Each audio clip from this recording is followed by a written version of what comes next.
Boo Believers, Deadsville's Ronin James here, and I'm going to give you my spoiler-free first take of Lee Cronins' Evil Dead Egypt. Lee Cronins The Mummy.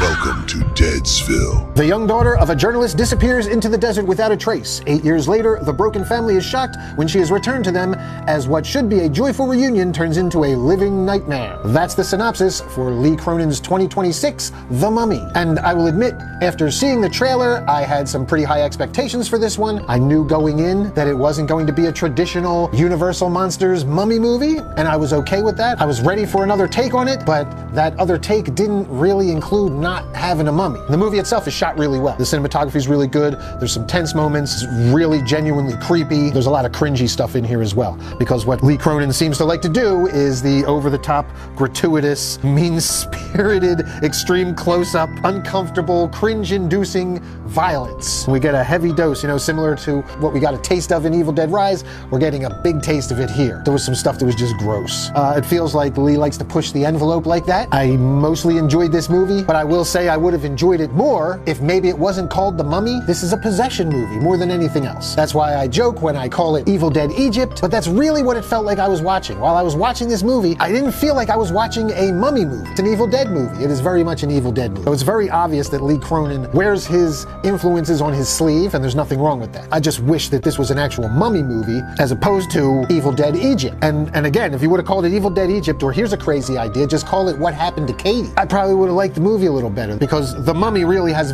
very, very little to do with what happens in the movie. And look, as a possession film, it's pretty good. I enjoyed the movie. But in the back of my mind during the whole thing, it just kept gnawing at me. This isn't a mummy movie. This isn't a mummy movie. Just over and over again. This isn't a mummy movie. Also, the runtime, 2 hours and 13 minutes. I'm just gonna come out and say it is too long. There's stuff that could have been cut in there. I give it a 6.5 out of 10. It's probably worth seeing in the theater because it's pretty creepy and it's shot really nice. If you like Evil Dead, go in thinking it's an Evil Dead movie. You'll probably have a much better experience than I did, expecting a mummy movie. If you go in thinking, man, this is gonna be an awesome Evil Dead movie, you'll probably enjoy it.